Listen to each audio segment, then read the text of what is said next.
Welcome back, everyone. Jake here. Currently, we're on day 25 of Russia's invasion of Ukraine, and of course, Russia can no longer win this war.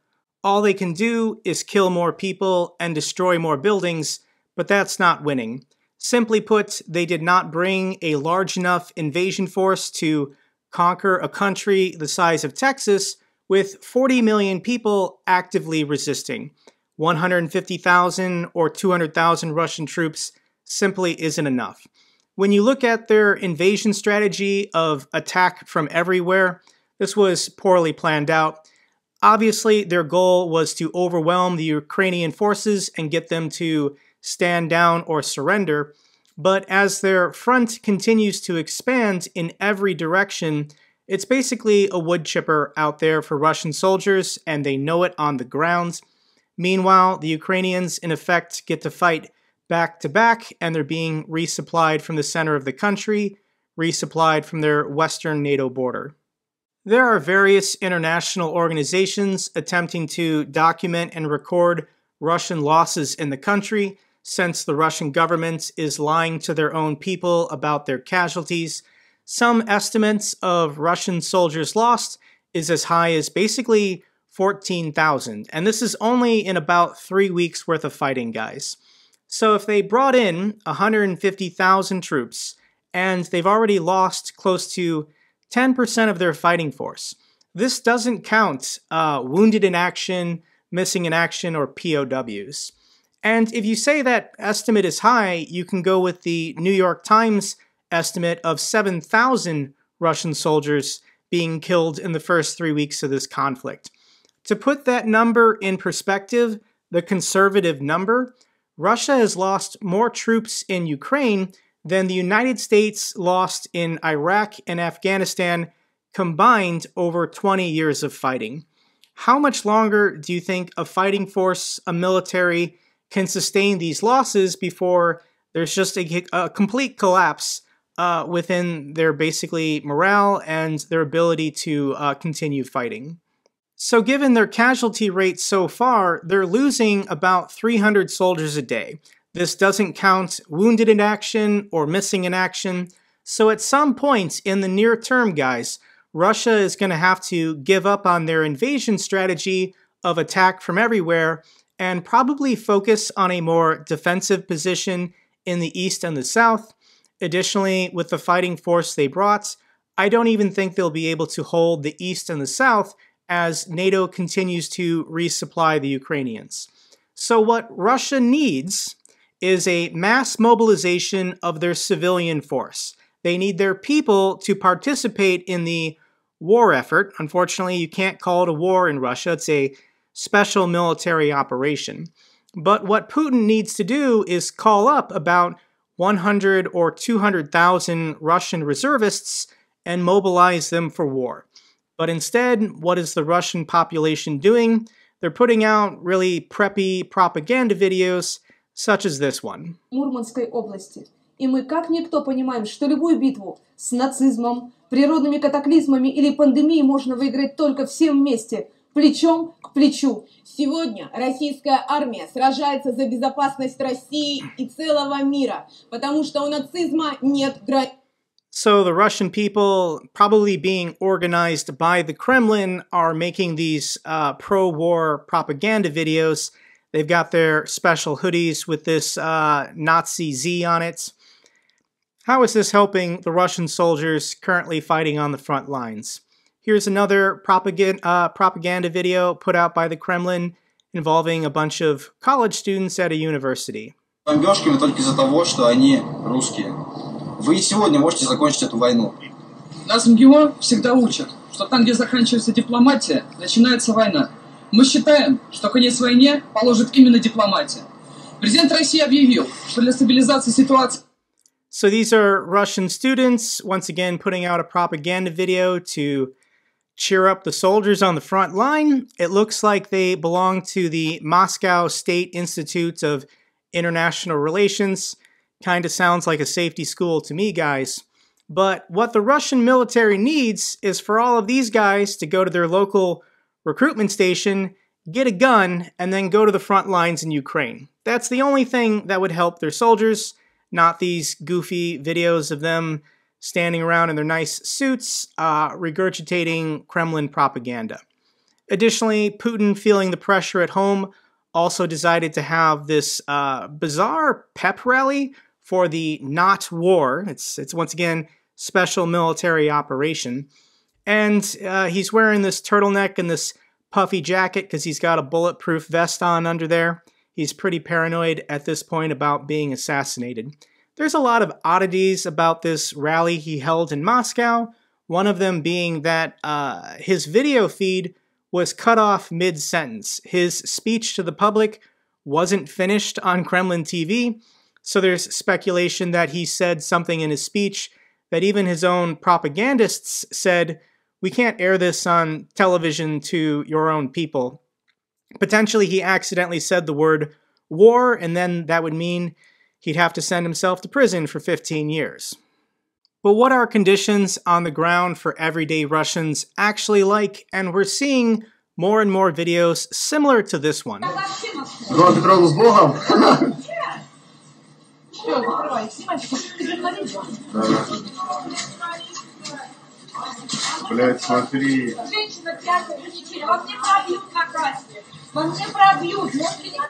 So as economic sanctions take hold of Russia, more and more Russian grocery stores and stores are having empty shelves. They got a new shipment of sugar in, and here are some Russians basically fighting over these bags of sugar. Coffee, flour, basic staples. Russia's everyday Russians are going to have a harder and harder time finding these in their stores. Here's a funny article about this Russian man who chained himself to a McDonald's restaurant to protest it closing, as American-based or European-based companies are pulling out all of their operations in Russia. I guess some people care more about not getting the McRib sandwich as opposed to Ukrainian civilians suffering in the war. Meanwhile, how is morale on the Ukrainian side? And I want to share a couple videos with you guys. Once again, there are countless stories and countless videos of videos similar to these, giving the Ukrainian people encouragement and hope to continue resisting.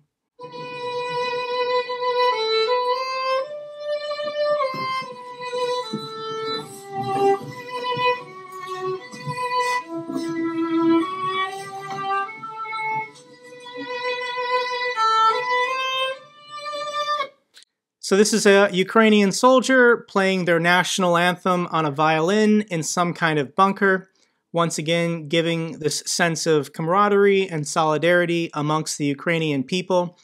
And the Ukrainian fighting forces know that if Russia decides to stop fighting, there's no more war. But if the Ukrainians decide to stop fighting, there's no more Ukraine. Putin has expressly stated that Ukraine as an identity or culture or a people doesn't exist. His objective is cultural genocide, to wipe out the Ukrainian national identity and absorb their people and their territory back into Russia. Here's another touching video of a Ukrainian woman bringing coffee and snacks to probably a local area defense force for her town. Once again, if you choose to fight to defend your nation, all the civilians are on your side. They will chip in and help out where they can. Once again, giving encouragement, giving motivation, bringing coffee or snacks. This is what the Ukrainian forces fighting for Ukraine get to experience every day, as long as, they're not under fire. Meanwhile, how's it going for the occupiers, the Russian soldiers in Ukraine? And the only major city that they've successfully taken so far is Kherson, and the people of Kherson are actively resisting. They're pretty much just protesting the Russian occupation every day.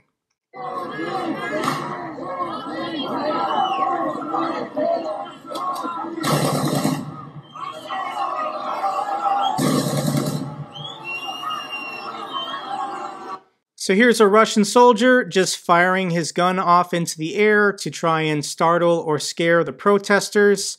You can see this man right here giving him the bird. If you were a Russian occupier of a Ukrainian town, this is what you're going to have to experience and put up with all day, every day, basically until you surrender.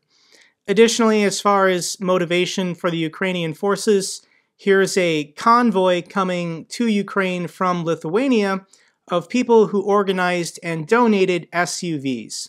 So this is a convoy going straight into the country. All of these cars are fully loaded with gas, fully loaded with supplies and humanitarian aid. Once again, the people of Europe, the wealthiest nations in the world, are doing everything they can logistically and financially to support and arm the Ukrainians. Next video or picture here is a series of fire trucks and ambulances donated from basically, I think, Portugal. And these firefighters from Portugal drove them to the Polish border and then handed them off to Ukrainians who can then use these for firefighter and ambulance services. Next video, I really like this guy, is the former heavyweight champion of the world, boxing, I guess. He's currently the mayor of Kyiv. Once again, he's showing people all of the supplies and aid coming in from Western Europe. All this support came from you guys and friends and partners, international partners. Thank you so much. We're receiving packages, we're receiving food, we're receiving medicine. You're great. Thank you, thank you, thank you. It's never enough though. Thank you.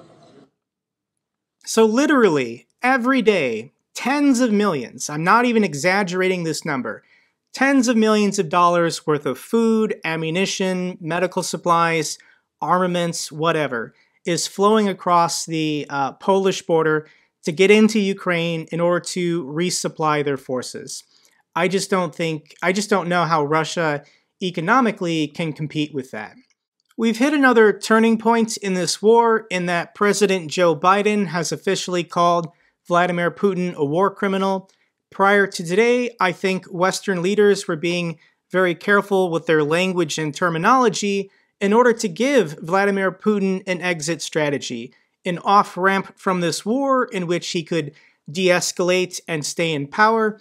However, we've gone to the point of no return, and I think Western intelligence knows this. Vladimir Putin has already done the calculations in his head, and he knows he has to win in Ukraine. He has to conquer and subdue this country, or else he will be removed from power, more than likely executed by his own staff. So by calling him a war criminal at this point, you're basically contributing to the effort within the Kremlin to remove him from power, because he can no longer be an effective and credible head of state for the Russian nation. And another war crime to add to the list that the Russian military has committed is the bombing of this theater in Mariupol. This is a pretty sad story, but there were hundreds of children sheltering in this theater located in this park in Mariupol. It's very clearly labeled from space. This says children in Russia. I guess this is pronounced Dedi. I'm not sure. But for whatever reason, the Russian Air Force decided to target this theater and kill all these people inside. And there's no excuse. Russia has satellites. They can see these targets before they get them with their Air Force. So it's obviously deliberate. Russia deliberately targeted this civilian theater, labeled that children were sheltering inside. They didn't blow up this building, they didn't blow up this building, they didn't blow up this building. They deliberately targeted this theater in which, from space, it's labeled that children were sheltering inside. So how are the Ukrainians going to respond to these atrocities and these war crimes? Well, they're going to take their NATO-supplied weapons and get to work. This woman's name is Elena, and she used to be a deputy on the Kyiv City Council, but now she's fighting to defend her country and defend her nation's children. For fun, let's watch some cool videos of basically Russian soldiers getting killed by these anti-tank guided missiles.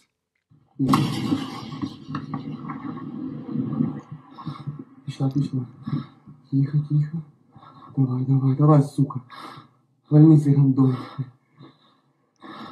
Давай, давай. Yeah! Yeah! This is truly amazing video, guys, that we're seeing these used daily. And once again, each one of these tanks or APCs, there's 2 or 3 Russians, and they're not getting out. Here's another video of a Javelin missile.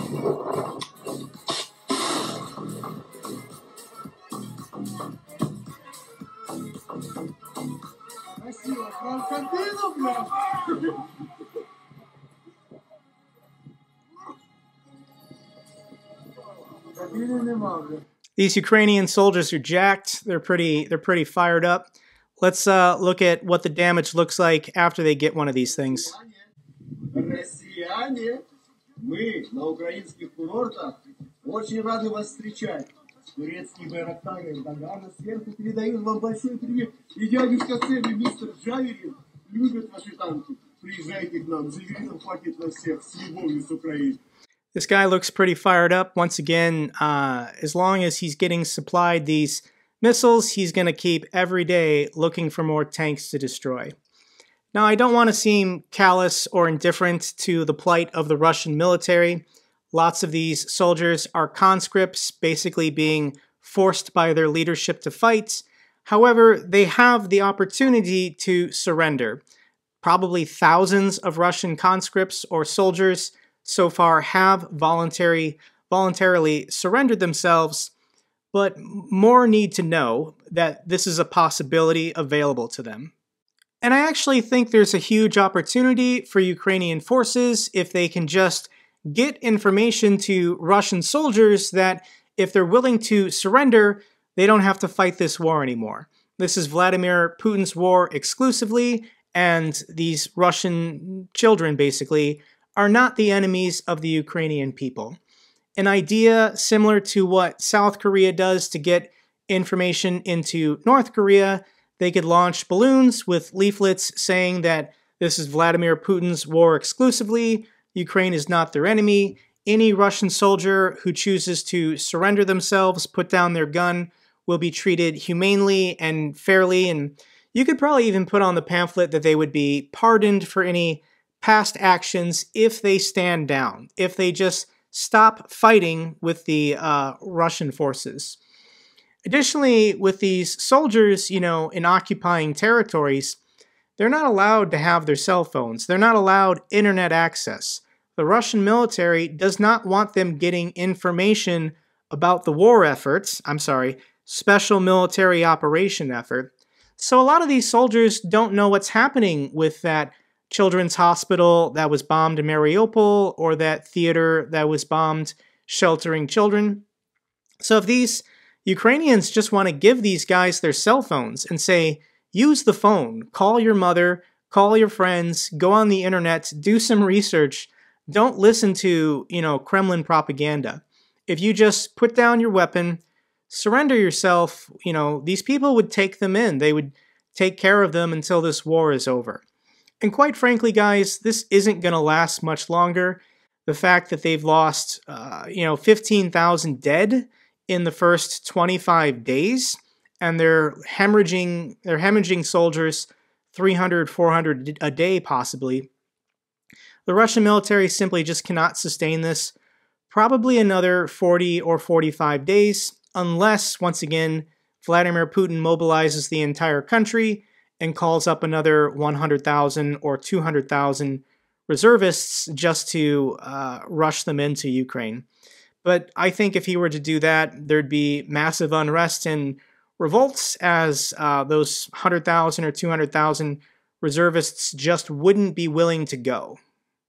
Okay guys, that's all I got for this update video. If you found it informative, give me a thumbs up so the algorithm knows it's good. If you have any comments or questions, let me know down below. Till the next video, take care, be safe.